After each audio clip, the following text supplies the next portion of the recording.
All right, guys, here we are driving it home with the professor cage side with world-class athlete, wrestler, retired MMA fighter, Kyle Sermonera.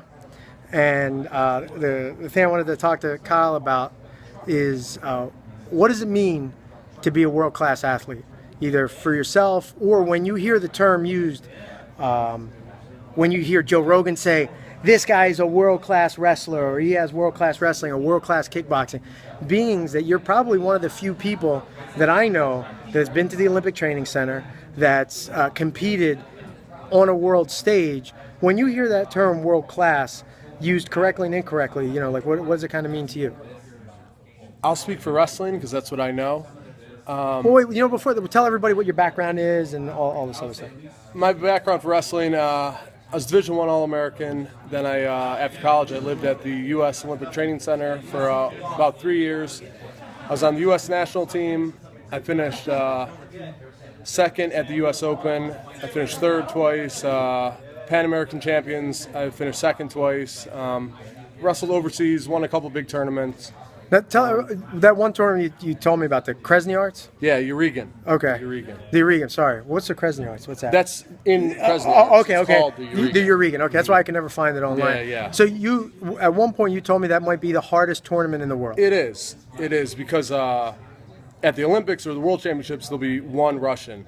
At the Urigan, there'll be the top 10 Russians. You know, it's so you're fighting your way through a bigger pool. All right. It's the hardest tournament in the world, I think. And this guy won it. I didn't win it. Oh, you didn't win it? No. No, you didn't win the Urigan? No. Oh, okay. I never won that. No. How good? Well, damn, I'm sorry. Yeah. No, I definitely didn't win that. So there's been, I think, 10 Americans ever to win it. All right. So the cool thing is that all the wrestling guys that would jump all over us are not going to jump all over us now because we're being truthful. Truthful. But the Urigan is the hardest tournament in the world. I definitely didn't win. Okay. You competed in it. Yeah. Okay. All right. So now when you hear, and you know, I've never been around a lot of world class. See, it's tough to kind of say because you don't want to insult people. But when we talk about world class athletes, right? In my mind, I'm thinking guys that are world champions, wrestling, judo, those kinds of things. Using combat sports as an example, Olympians, world champions, to a lesser degree, Pan American champions. I would think because it's not a completely world tournament, right? Because it's hemispherical. I think to be a world class athlete, to be a world class wrestler, I think that you would have had to, at the bare minimum, been on a world or Olympic team. But probably, I think, for anyone to call you that, I think you have to have had a world or Olympic medal. All right, so when we hear a guy like Joe Rogan say, this guy's, and we'll use wrestling, which is your wheelhouse, so to speak. What are you thinking when he says this guy's a world-class wrestler? If he's talking about Daniel Cormier, I say he's absolutely right. Yeah. He's a world-class wrestler. If he's talking about someone, because I don't want to say anyone's name, but who's was a Division I wrestler, we'll say Frankie Edgar, for instance. Right. You can't hate on him. He's one of the best in the world ever in fighting. But he hasn't been amazing wrestler. But he's certainly not a world-class wrestler in pure wrestling. Right. In MMA wrestling, Frankie Edgar is probably the best. Right. To say he's a world-class wrestler is not accurate. Because he's probably the best MMA wrestler. In that singular sport of wrestling, Ben Askren is world-class. Daniel Cormier is world-class. That Cuban, who's the Cuban? Yoel Romero? Yoel Romero is world-class. Right, for I guess wrestling. Who's the guy from Quest, the Greco guy, took silver in the Olympics? Matt Lindland. Matt Lindland was world-class. Joe Warren, world-class wrestler. Right. So it doesn't mean you're the best fighter. But world-class wrestling means you're one of the best in the world. Right, because I think a lot of commentators bandy that term around. They throw it around all the time. Yeah, it's like the guy's really, really good. Like they say George St. Pierre is a world-class wrestler. No, he's not. He's amazingly good at MMA wrestling. Yes. Right?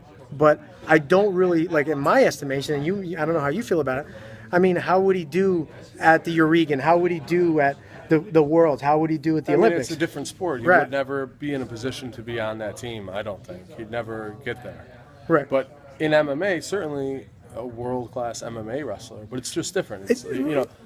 There's every black belt in MMA they're not necessarily going to win the Mundials. Right. But they're great in MMA jiu-jitsu. See, that you'll get a lot, like, see, and this is where sometimes you could get confusing, because it's easier to get a world champion in Brazilian jiu-jitsu in MMA than it is to get a wrestler. Yeah. Because not that it's, at the highest level, it's probably just as difficult, but the path is much harder for a world-class wrestler, a world-class judoka making an Olympic team, because there's not that national machinery behind Brazilian Jiu-Jitsu to build the champions. It's really an at-will sport. Yeah. As opposed to, like I always call you were an athlete with favored status, right? Like going to the Olympic Training Center, living somewhere, being fed, like you were kind of a racehorse. And that's how a lot of times world-class athletes are taken care of. Yeah. But I mean, I don't think that I'm a world-class wrestler at all. I've beaten world-class guys. You've but competed on a world-class stage. Yeah. But I think you have a good enough knowledge to be able to say, certainly do. This guy is world-class, this guy isn't, like so forth and so on. Yeah, but like Division I All-American in MMA is not a world-class wrestler. And I learned that training with you and, helping you get ready for fights. When I'd say, man, this guy's a really good wrestler, you'd be like, not to name names, that guy sucks. And it's a different level of understanding, because I look at it, he's getting takedowns. You're looking at it like, oh, he did this incorrectly. He didn't do well at these tournaments, or he wasn't anybody that was a name, and blah, blah, but blah. You're thinking of it in terms of wrestling. Like, the guy I work mostly with now is Gregor Gillespie. I don't think Gregor Gillespie is necessarily a world-class wrestler in terms of, like, the world championships. He hasn't wrestled much freestyle. He hasn't been on a world-class stage, but he's an NCAA champion. And his style is perfect for MMA. And he's going to be a great, MMA wrestler and a great, fighter for a long time because of wrestling. But you don't need to be a world-class wrestler to be great. And it's pretty. You're just talking a terminology. Yeah, terminology. Yeah, 100%. Yeah, no, because we, like the guys that have won. Like, just look at some of the wrestlers that have held the title. Cain Velasquez, he wasn't a world. Technically, we're not disparaging Cain. We're just saying he didn't. If you look on Wikipedia, he doesn't have any world titles. Yeah, or I think Rashad Evans is an amazing wrestler, MMA wrestler. Right, but he was, a pretty good college wrestler. Better at MMA wrestling than in college or on a world stage. Now, moving on from that, because that's Kyle and I will have conversations where I know this is one of that was one of my pet peeves, where guys get called world class. Look, they throw it around loosely. And a world class guy.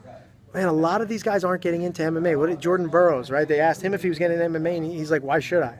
Yeah. Right? So he's making a lot of money being the best wrestler in the world right now. There's one Jordan Burroughs. Right. Most wrestlers are dead broke and need to fight. I always say the professional grappler is one step away from homeless. Yeah, that's true. Yeah. So moving on, I know you're a huge proponent of wrestling. And as a base for MMA, as a base for competitive jiu-jitsu. Now, why do you think that good wrestling is a great base for jiu-jitsu? It's a great base for submission wrestling. Why is it a great base for MMA? I think that wrestling, more than the actual sport itself, what it teaches you how to be tough. It teaches you how to fight in terms of training and learning to cut weight and knowing that you could push your body when you're tired. More like the mental aspect is better than anything. And then you could also dictate where the fight goes. But if you don't have a sound base of jiu-jitsu, your wrestling becomes obsolete, I think. They have to mesh together if you want to fight. If we were to wrestle, I would beat Tim Carpenter 500 to nothing. He would never score on me. That is correct. We went today, and he submitted me a couple times in 5 minutes. Because his jiu-jitsu is much better. So how much would I want to take him down in a fight? You have to have a sound background in jiu-jitsu. And I never, until I started training with you guys, I was like, I'm a wrestler. No one will ever be able to submit me. Right. And not many people did, but jiu-jitsu is the only thing that could beat wrestling, I think. Okay. The best boxer, I'll take him down and lay on top of him and ground and pound him right. out. But with 100 out of 100 times. With but jiu-jitsu, a good jiu-jitsu guy, it's the only thing that could beat wrestling is very, very, very good jiu-jitsu. And I'm not talking, purple belt jiu-jitsu. You're talking about high level world class black belt. No, but just a very good black belt in jiu-jitsu will beat a wrestler in a grappling type match. Right.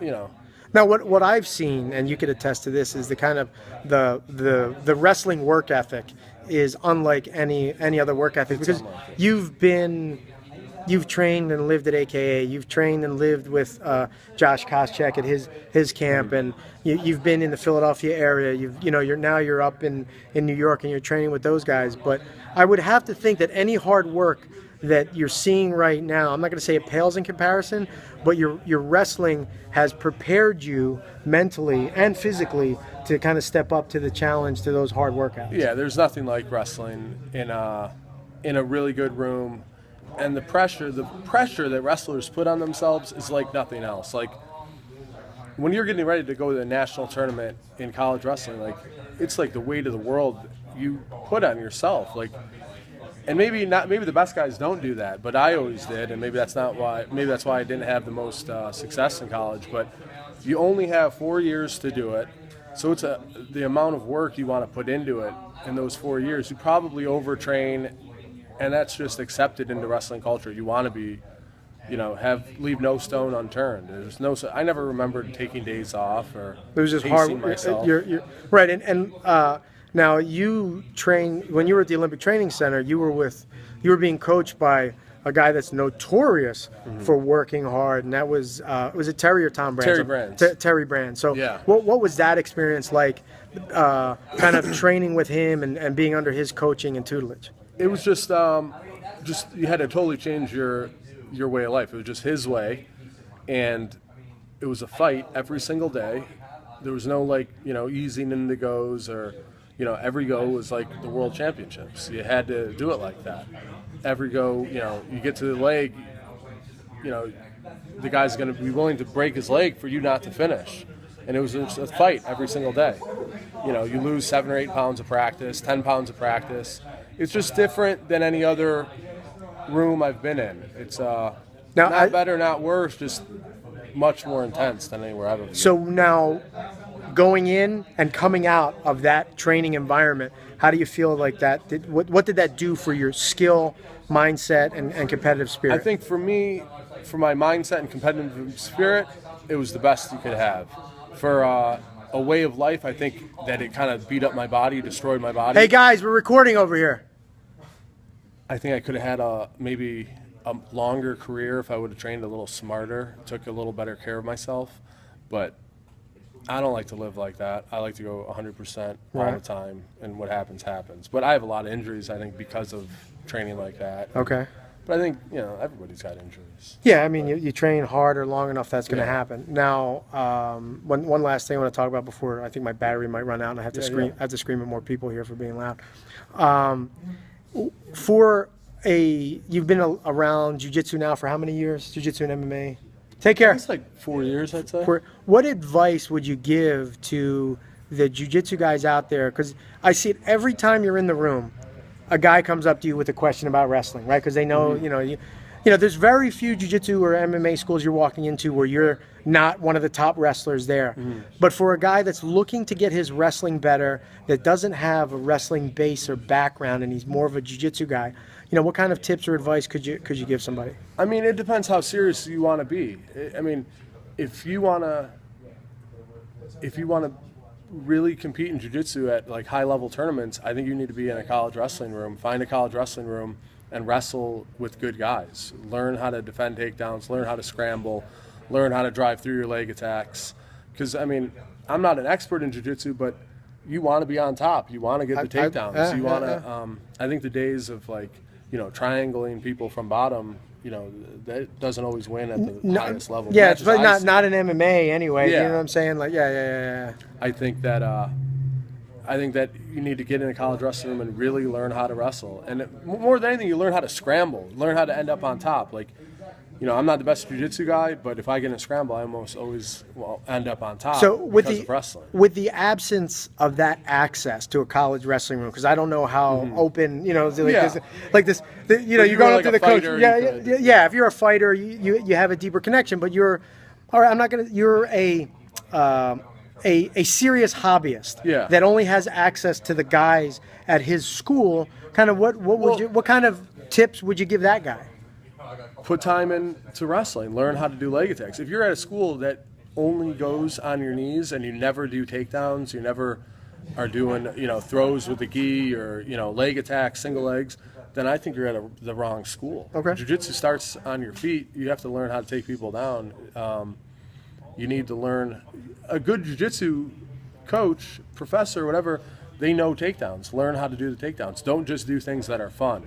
Wrestling's hard, and that's why wrestling academies don't really take off like jiu-jitsu, because nobody wants to get double-legged 20 times. Well, I know. I mean, just as an aside, Channing Tatum, who just did the Foxcatcher movie, said that wrestling's the hardest thing he's ever done. Yeah, I mean, I don't know how hard it is to be an actor, but I could kind of, I know you could attest to it, but high-level grappling is really, really hard, and then that wrestling, because I've been to the practices when you were coaching at Penn and that kind of thing. But you need to put yourself in a situation where you're driving leg attacks and getting ran over and running people over, learning how to, finish takedowns. And any websites or kind of things that, I know Flow Wrestling's a pretty good. Flow Wrestling's amazing, but YouTube, you could watch any match you've ever thought of, really. And so there's technique sessions on there. Let's plug you a little bit. You're up in, where are you living now? I live in Belmore, New York. And you're available for private lessons, right? Yeah, private lessons, yep. So we'll put Kyle's contact information in the description, his email or his Facebook. If you want to come check him out, learn some wrestling, especially effective for jiu-jitsu, submission wrestling, and MMA, come check him out. I'd like to thank him. I spent a lot of time in the South Jersey area. Yes, he does. And he's a monthly visitor. Pulling double duty. Two birds, one stone. Yes. So I'd like to thank Kyle for driving it home with the professor. Here we go. All right, guys. See you soon.